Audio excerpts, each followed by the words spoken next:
गडकरींच्या पराभवासाठी मोदी, शहा, फडणवीसांनी एकत्र प्रयत्न केले. सामनाच्या रोखठोक सदरामधून राऊतांचे गंभीर आरोप.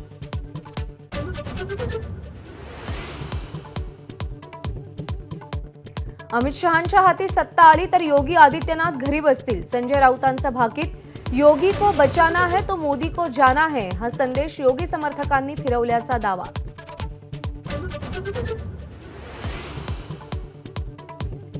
अजित पवारांचा एकही उमेदवार निवडून येऊ यासाठी शिंदेंकडून खास प्रयत्न.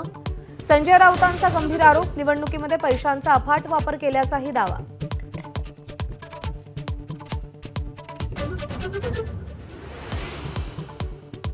शरद पवार गटाचे राष्ट्रीय युवक अध्यक्ष धीरज शर्मांचा पक्षाला रामराम.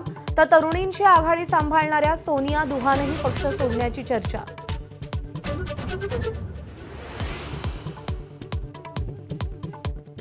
शिक्षक पदवीधर मतदारसंघाच्या निवडणुकीमध्ये 4 जागांवरून महाविकास आघाडीमध्ये रस्सीखेच. कोकण पदवीधर मतदारसंघासाठी शिवसेना ठाकरे गटासोबत काँग्रेसही आग्रही.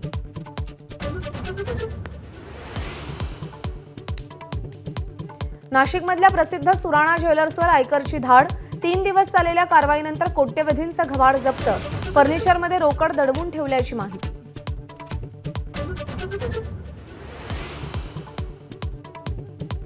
पुणे रॅश ड्रायव्हिंग प्रकरणात क्राईम ब्रांच ॲक्शन मोडमध्ये. पोर्शे कार फिरलेल्या मार्गावरच्या 10 सीसीटीव्हीचं फुटेज पोलिसांच्या हाती.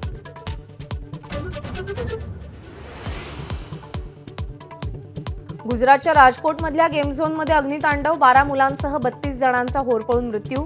डिझेलच्या साठ्यामुळे आगीचा भडका उडाल्याची माहिती.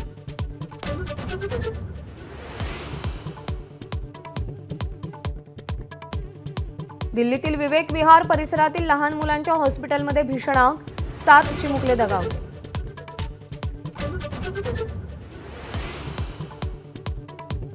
अकोल्यासह जळगावमध्ये वाढत्या उष्णतेमुळे 3 जूनपर्यंत जमावबंदी. तर छत्रपती संभाजीनगरमध्ये एकाच दिवसात उष्माघातामुळे 2 जणांचा मृत्यू.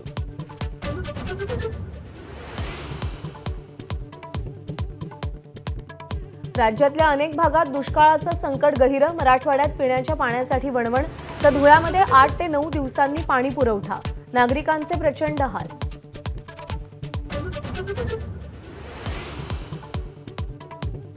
बंगालच्या उपसागरात रेमल चक्रीवादळ धडकण्याचा अंदाज.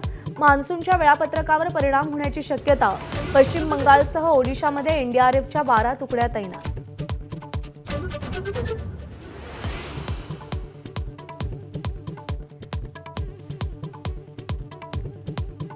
आयपीएल फायनलमध्ये आज सनरायझर्स हैदराबाद आणि कोलकाता नाईट रायडर्सचा महामुकाबला. तर आजच्या सामन्यावर पावसाचं सावट.